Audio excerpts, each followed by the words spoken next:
What's going on, guys? Listen, hey, I told you guys I wanted to create this channel to allow a platform for individuals, entrepreneurs, people who have done what we are trying to do. And to my right, to your left, that is that guy. I've literally brought him on here to talk and give his experiences and share his experiences of as what he's done within his business and also within his network. And so without further ado, man, Gunna Thomas Vivmar, my boy, man, what's going on, bro? What's up, brother? My dog. Man. I appreciate you being here, dude. Yeah, it goes both ways, and you know it's the dedication, the positivity. For you sure. have to keep that, like, objects in motion stay in motion, and positivity stays positive when you keep it rolling on the right beat. Yeah. And whenever we chop it up, it's always about, from day one, when we always had our eyes on the bigger picture. Right. And it's something that very few people have the vision. Right. And very few people can put the vision together and do the things that you do on the creative side of the business and be able to bring that story to life. So, I mean, props to you, and like, it's all love. That, I mean, I love whenever somebody makes a play, somebody makes a big move, gets in the right room. Right. It's so dope to see.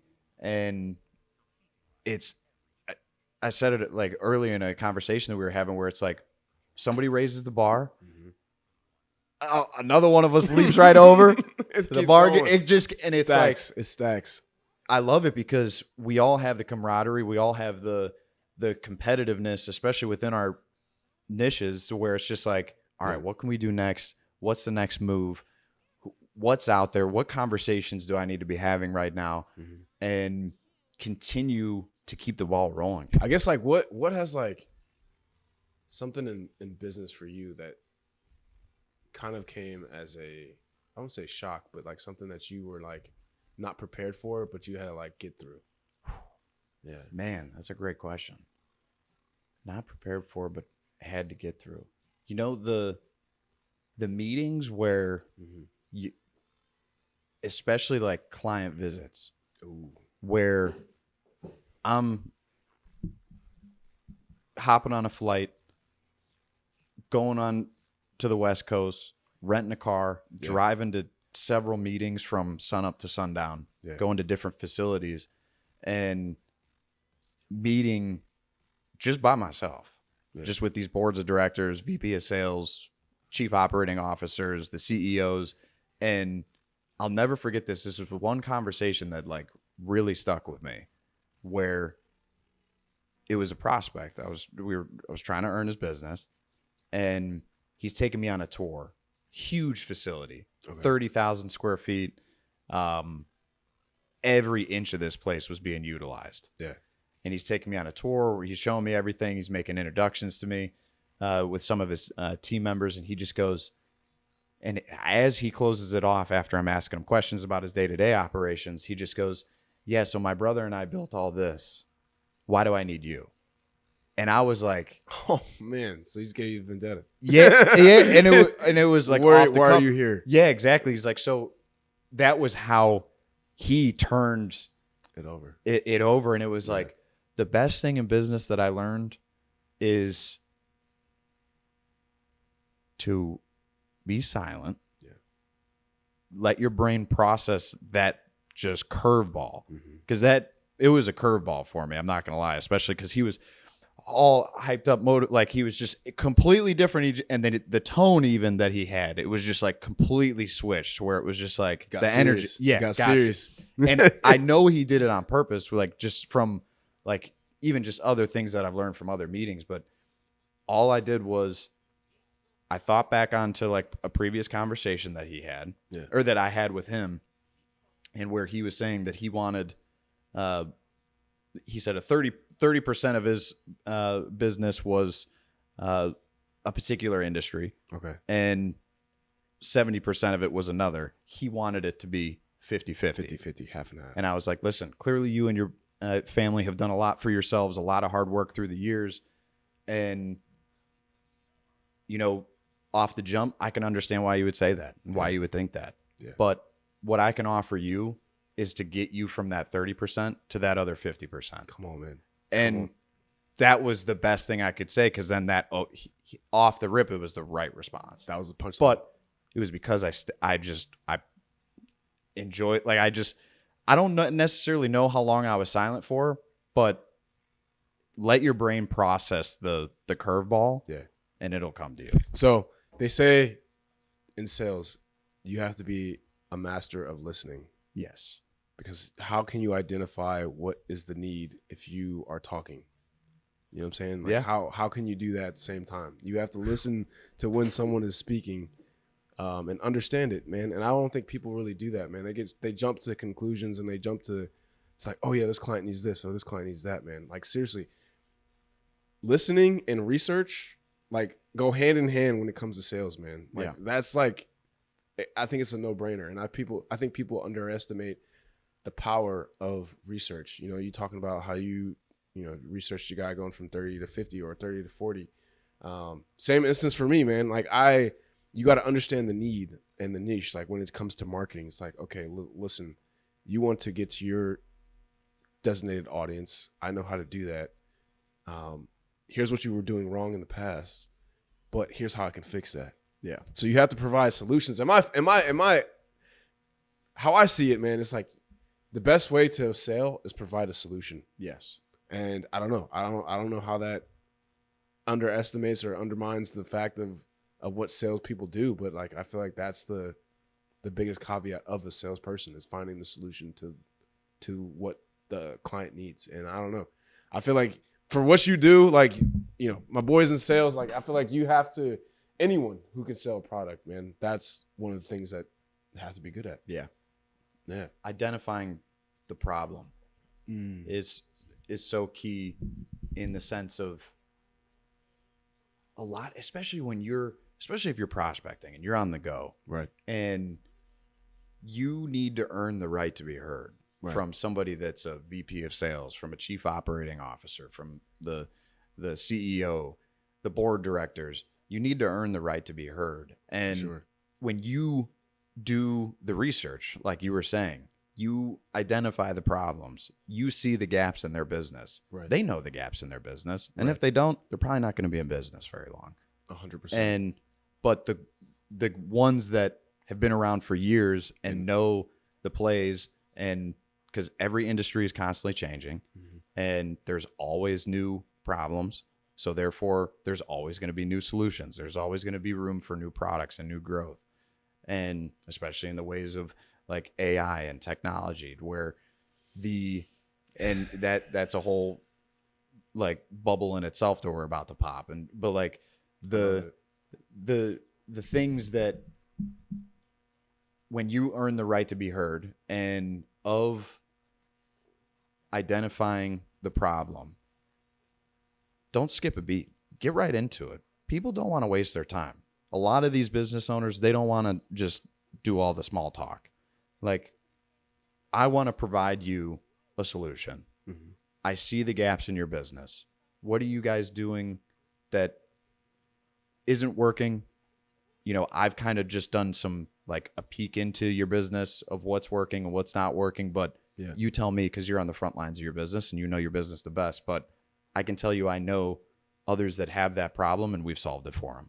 Tell me, what has inspired you to even start up Merit Gains, your business? Yeah, man. And it was July of 2018. Yeah. And it was funny, growing up, a lot of our friends are athletes, right? Yeah. And growing up, I was shout out to the gang. And like we're all competitive. We all like did some sort of sports, and growing up, everybody was trying to pass a drug test. Yeah. Everybody was smoking. Yeah. Everybody was smoking weed. Right. And whether it was in the off season, somebody was doing it somebody during the season, sliding through the tests, like figuring out ways to get around it, obviously. Right. And in July of 2018, I was like, you know what? There's a niche here. Mm-hmm. There's a lot of athletes that, one, are benefiting from cannabis. Right. And Two, I truly believe in plant medicine. Yeah. And to be honest, like what stemmed with the name, this goes like real bird's eye view. My Aunt Mary Jane, marijuana, which was Talk to him about this story, man. Yeah. Yeah. This Like, is crazy. So my Aunt Mary Jane, she was the nicest lady, Right. like the salt of the earth, sweetest lady. And she was diagnosed with Alzheimer's. Mm-hmm. And also Alzheimer's runs really heavily in our family. Mm-hmm. And they're prescribing her everything under the sun. Clearly wasn't working. Right. Like what they were giving her, it was making her way worse. It was to what I believe was actually making the Alzheimer's Act up. like spread worse. Right. And cannabis has shown to slow down the tissue like from Alzheimer's kind of spreading. So again, they're very old school. I'm talking to my Uncle Marty and I'm like, listen, like I gotta get something from the dispensary for her. Right. Like, and at first when she was first diagnosed, he was like, no, I'm not doing that. And then like a year into it, he was like, wow, this stuff isn't working. Like we need to look into something else. Amp it up. And so it slowed it a little bit. Like eventually it ended up taking her, God rest her soul. But like she was the sweetest lady. And I saw the benefits from the cannabis plant. And I was like, you know what? There's a niche here. I already had I saw that there was a niche. I saw I'm always I try to think outside the box and the names and the puns and things like that. I mean, our stuff is a flexing leaf. Like he's doing the Arnold pose. Yeah. So Mary Jane, Mary Gaines, the pun on the words, and building a logo that when people see it, they immediately question it. They're like, what is that? Right. And what stemmed it again was like my Aunt Mary Jane being diagnosed with Alzheimer's, having a passion for plant medicine, truly believing the power of taking a holistic approach and kind of steering away from the big pharma side of the health and wellness industry and sticking to the roots, bringing the cannabinoids that are non-psychoactive that athletes can't necessarily do, especially if they're in a drug testing pool for like competition, whether it's NBA, NFL, mixed martial arts, UFC, whatever it is, whatever the franchise is. I wanted to create something that the everyday athlete can take. And they're not going to get popped for a drug test, but that they're not going to feel all the aches and pains that they might feel from getting hit on the field, right? Taking a punch to the face, the aches and pains that we put in just through the training period, right? Yeah. So that was where it stemmed from, the passion of plant medicine, you know. That's wild, man. Just kind of healthy marijuana. Yeah. Well, in a sense though, man, it's like you think of like all the athletes who get jammed up for not making the drug test, or they do something that's like within the regulations, the rules and regulations of marijuana and using marijuana. But it's like what you're doing is precedent, because it's like you're creating the products that athletes are asking for, but they can't have. But now you've actually like created it so that it's safe, it's regulated, and something that they can literally use whenever to help them. Like that's necessary, bro. Yeah. And that's necessary. It's a lot of it is also just listening to the people that like that circle that we got. 100%. You know, because again, that being the industry that I'm targeting. Yeah. We grew up with that industry. We're all athletes. We're all competitors. We all love we all have the discipline and the grind to where 100%. It's like I'm always bouncing ideas off. I'm not going to be the type of guy that's a business owner that is like, this is how it is. Yeah. This is how it's only going to be. Right. It's my way or the highway. Correct. No. I want to take it. Granted, at the end of the day, there's going to be certain decisions that need to be made. All right. So tell me, man, was there ever like a moment where you're just like, I'm ready to pack this in? Like I'm ready to pack my bags and go. And I feel like every business owner comes to those points and like they meet their threshold and they meet their ceiling. But it's like you kind of like have to push through to get to the next level. Yeah. You know, like that's the only way to do it. Yeah. Like, absolutely. Yeah. You know, and kind of funny because it was right around the time where, you know, statistically businesses fall off. It was at that 5-year mark. Yes. I was 5 years in. That's true. And I'm happy I knew that statistic going into it, though. Right. Because then I was like, I'm getting past the 5-year mark. But definitely at that time, I was like, man, I was thinking about packing it in. Yeah. Because it's a lot, man. Especially because I'm working a full-time job. Come on. And then I'm working a full-time job on top of it Come on. to make the brand and bring the brand to life. Come on. The ideas, the website building, the marketing. So everything was just compounding the amount of work and a relationship, like juggling just like It's a lot. a lot, family stuff. It's just like, it just all piles on. Yeah. And I remember I was looking back and I was like, you know what? A lot of these cannabis expos weren't doing anything for me. Right. And I had never done a fitness expo. And I was like, you know what? The cannabis market's so oversaturated right now. Yeah. I'm already targeting athletes. I got to go to the Arnold here in Columbus. And I hit you up. Yeah. And Yeah. I Yes, had sir. you were kind enough to make a dope ass commercial with no pointers, by the way. Yeah. This is where I love your creative style because, dude, I gave you no direction. My man's. I Yes, literally sir. gave you no direction. I gave you the product. Yeah. And I said, Go. And literally, well, no, I just was actually, I think you were like, yo, yeah, just drop it off and I can whip something up for you. I was like, for real? Yeah. And yeah. you're like, no, yeah, I got you. And I was like, I don't really have like an idea. And you made it so professional that I was like, I gotta do this. Right. To where it was like that was the realest thing that I had put together that really reignited the spark that I needed. Right. So I appreciate that so much because Love. literally, no, like Love. seriously, For real. there was no direction I gave you. You brought the product to life, the brand to life, and I made the investment.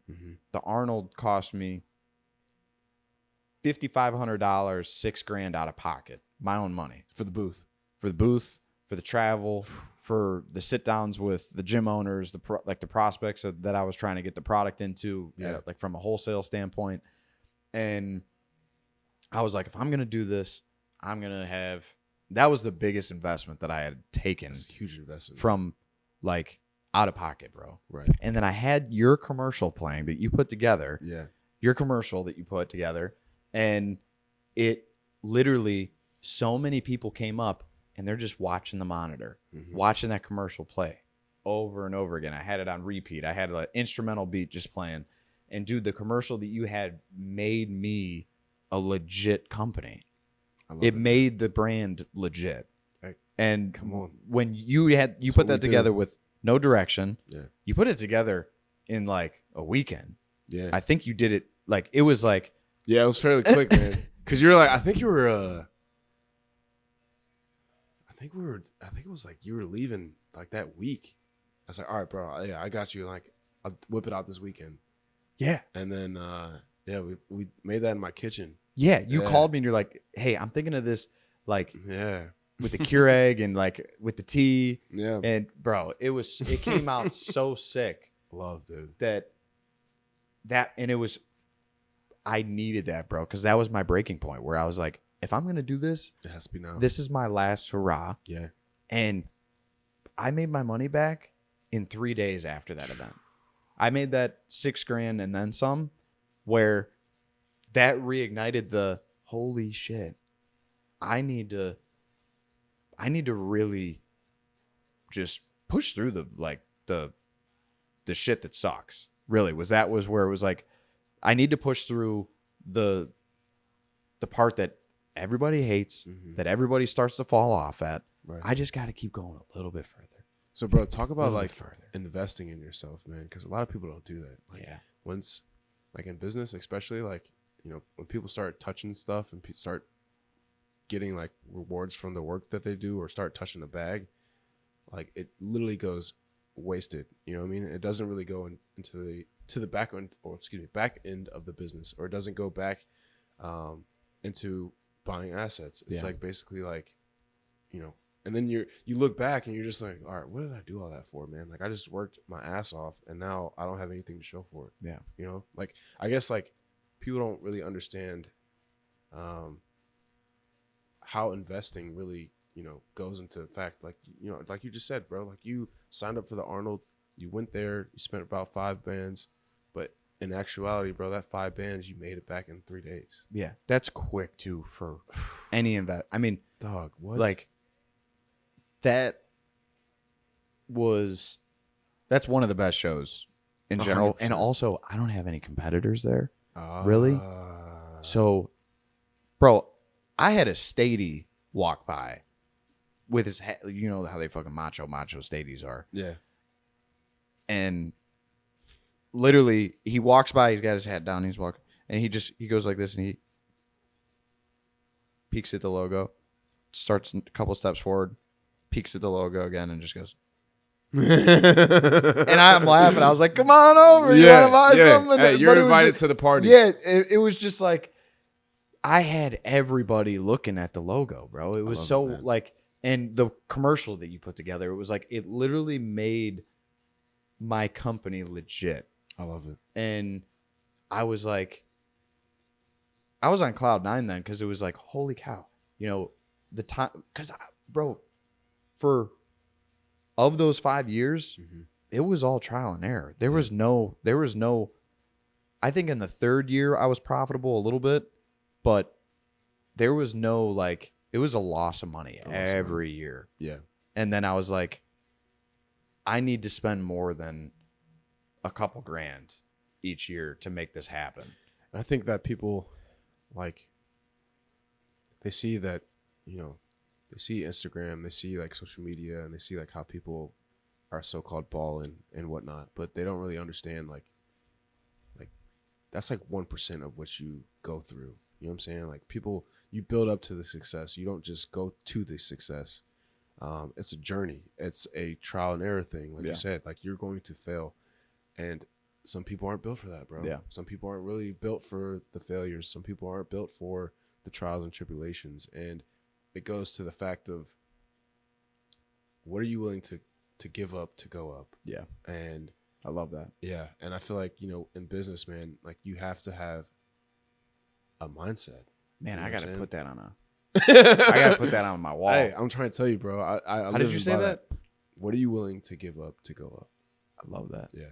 And I live by that every day, man. It's like, and I feel like that goes to a testament of everything, man. Like your habits become your days become your weeks become your months become your years. Yeah. If you keep repeating the same thing over and over again, that's exactly who you're going to become. So it's like, what are you willing to give up to go up? And I don't know, man. I feel like in business, it becomes a headache sometimes, but in actuality, it's like, where else would you rather be? Yeah. You know what I'm saying? Like, I rather, like you said in the beginning of the interview, man, like, I'd rather be doing something that I love, that is mine, aside from something that I'm doing that I hate, that is somebody else's. Yeah. You know what I mean? So my next question to you then, man, is like, if there's one thing that you could go back on, what would you change and do differently? Take the risks sooner. Bro. Because everyone says that. Yeah. It's real. Because it's so real. If I would have made that like play from the first year, yeah, as opposed to the 5th year, yeah, I'd probably be 5 years ahead. It'd be different. I'd be 5 years ahead of where I am right now. 100%. For sure. 100%. And like, yeah, it's scary. Yeah. It scares the shit out of me every day. Right. But, what's on the other side of good is great. And to get there, you got to take risks. Come on. Like, you have to take risks. And that would be, I'm the next couple of weeks, I'm taking probably one of the biggest risks that I'm going to take, like in business, in bringing on an investor, because it's hard for me to trust a lot of people. Right. So but I have to. Right. If I'm going to, I'm either going to scale the company by myself, which I can do it. Mm-hmm. It'll take me another 10 years. Right. Or I can bring on somebody that's an investor and do it in 3. That's where I'm at right now. And it's like, but that to me is like the biggest risk, because then it's somebody else has a tie into the vision. Yeah. But I gotta make that step, man. And that's my next step. So, Mary Gaines, man, tell me, like, where do you see this going in the next 5 years? You know, 5 to 10. You know what I mean? Like, Yeah. what does that look like to you? Yeah. 5 years, we're going to be in every mixed martial arts gym. We're going to be in the yoga studios, the chiropractic clinics, in probably 1,200 to 1,500 stores Okay. on the e-commerce side. I love it. Or on the wholesale side of the business, Wholesale, I should okay. say. I got you. 10 years, big box. Consumers, the people loyal to the brand, the people that see the logo and automatically know it's Mary Gaines without it saying Mary Gaines underneath it. Brand awareness. Yeah, the brand awareness. And Gotta have it. And just travel in different competitions, man. That's what I see the brand being, is boots on the ground at these fights, at these competitions. Yeah. And the brand recognition, the partnerships with the BKFC, the UFC, NFL, NBA. That's 10-year mark where I'm going to make us the go-to CBD company. CBD industry in the next 10 years has a compound annual growth rate of 14%. Majority of that market is in the US. More than half of that market is in the US alone. The rest is the rest of the globe. I'm going to be that 14%. All of that growth, all that part of that market share that's going to go from now until 2035, that 5 year and that 10 year is going to get us at that 14%. All right, well, listen, you can have 14, and I'm going to just give you 1% of what I'm going to invest in. Because I want a piece of that pie. That's insane, dude. So, bro, my last question to you, man. If there was one piece of business advice for someone who's watching right now, saying, like, you know what, I want to be just like that. I want to start my own company and XYZ, like, what advice would you give them? The biggest piece of advice that I would give to somebody is to remain humble. Mm-hmm. You know, in those periods where you prestige and you grow, don't get too big of a head and too big of an ego. Yeah. And remain humble. Give your thanks. Thanks be to God for me. Like, I wouldn't be where I'm at today without God and my religion. Like, find faith would be one of my biggest pieces of advice. And you never know who you're talking to or who is next to you. Because a lot of people that I've realized that have it figured out, that have a lot of dough, might not look like the person that has a lot of dough. Man. And the connections that they have and the conversations that you can get into, the doors getting kicked open, the windows getting kicked open. It's like, don't judge a book by its cover.